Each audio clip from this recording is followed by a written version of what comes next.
Cette vidéo n'est absolument pas sponsorisée par Logitech.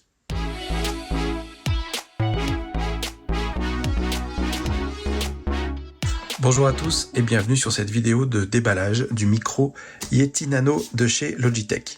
Alors j'ai de la chance puisque Logitech m'a envoyé récemment plusieurs de leurs produits. D'abord ce clavier spécial iPad avec un stylet dont je vous parlerai peut-être dans une prochaine vidéo, parce qu'aujourd'hui j'aimerais déballer ce micro Yeti Nano.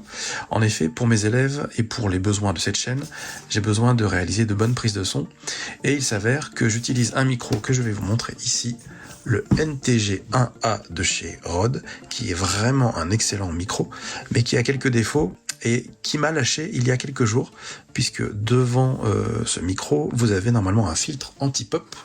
Voilà, il est ici, et la pièce qui sert de jointure entre le filtre anti-pop et le système de suspension du micro a cassé.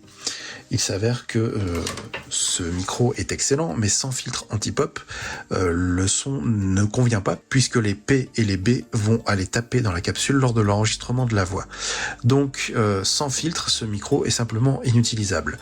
Autre problème, c'est que ce micro nécessite énormément de matériel. J'ai besoin, pour le connecter à l'iPad ou à un ordinateur, eh bien, d'une carte son, d'un câble, du pied, qui me permet de déplacer le micro plus facilement, et du système de suspension. J'ajoute à ça le câble XLR, le voilà, et si je dois connecter tout ça à mon ordinateur, il me faut en plus un adaptateur. Bref, ça devient un petit peu compliqué à transporter lorsque je pars en vacances ou en week-end, et puis au-delà de ça, même si la qualité est excellente, vous imaginez un petit peu la place qu'il faut sur un bureau pour pouvoir simplement utiliser tout ce matériel. Et c'est pour ça que ce micro Yeti Nano m'intéresse énormément, car il va me permettre de me faciliter la vie et l'aménagement de mon bureau.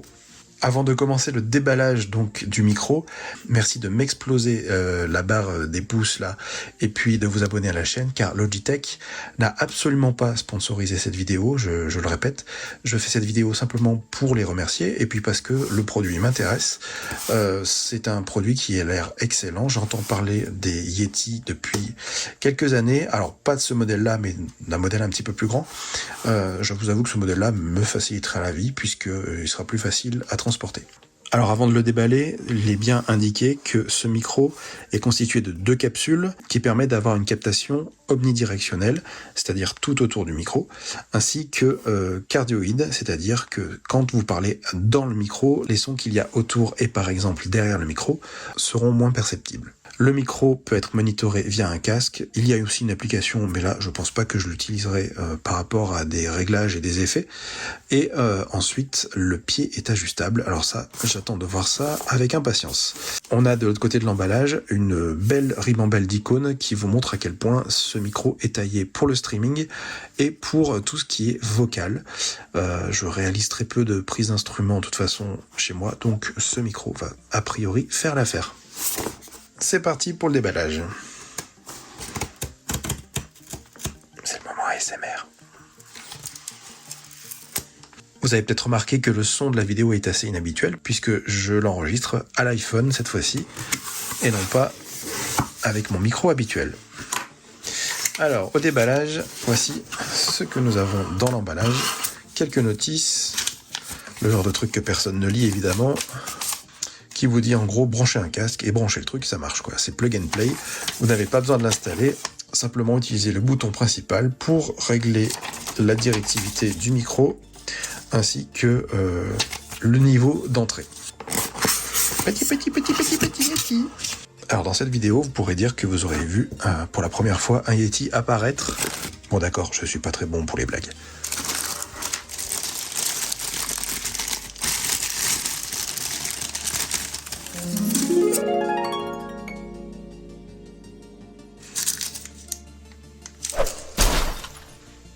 Alors pour l'instant, je laisse le micro de côté. On a dans l'emballage une vis d'adaptation ainsi qu'un câble USB-A. Et ça, c'est pas top puisque j'utilise moi de l'USB-C ou bien du Lightning. Mais bon, je vais me contenter de ça. J'achèterai le câble adéquat. Alors c'est parti pour l'installation du micro. Alors déjà, de prime abord, Le pied a l'air d'être assez mastoc, de bonne qualité je dirais, et la grille du microphone également, ça fait pas du tout cheap, hein. C'est un micro qui vaut une centaine d'euros. Vous avez dessous le port USB pour alimenter le micro et le connecter à l'ordinateur, et un port jack pour pouvoir monitorer ce que vous entendez dans le micro, ainsi qu'un pas de vis sur lequel vous pouvez connecter l'adaptateur de façon à utiliser ce micro sur une suspension comme celle-ci. Qu'on m'apporte un iPad s'il vous plaît. Alors, pour connecter le micro à l'iPad, je vais avoir besoin d'un adaptateur puisque finalement, pas d'USB-C fourni, mais c'est pas très grave. Alors, sous le pied du micro, il y a une petite encoche qui permet de passer directement le câble comme ceci. Alors, c'est assez curieux, mais bon, pourquoi pas. Et donc, le micro est branché. Le voyant vert signifie que le micro fonctionne. Alors le micro a l'air assez sensible, dès que j'appuie vous voyez ici le vumètre qui carbure au niveau du rouge. Par contre quand je parle, et là je suis à peu près à 20 cm, vous voyez que le vumètre s'agite beaucoup moins. Je vais donc augmenter un petit peu le gain, mais pas trop. Il est assez sensible visiblement ce petit Yeti.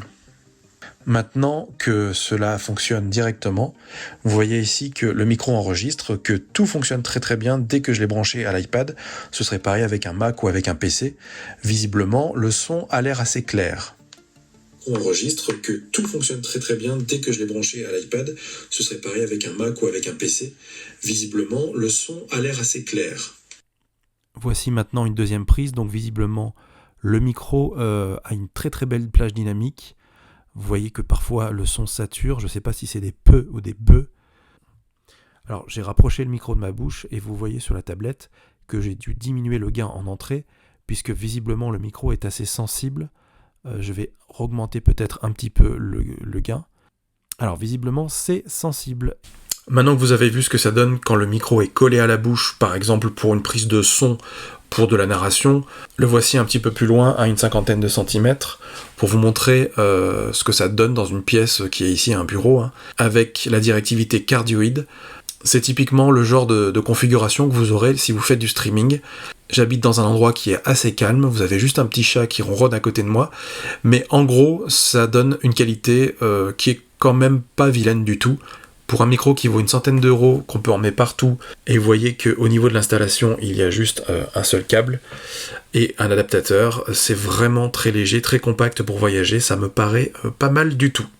Alors voici ce que je pouvais dire à propos de ce micro pour un premier déballage.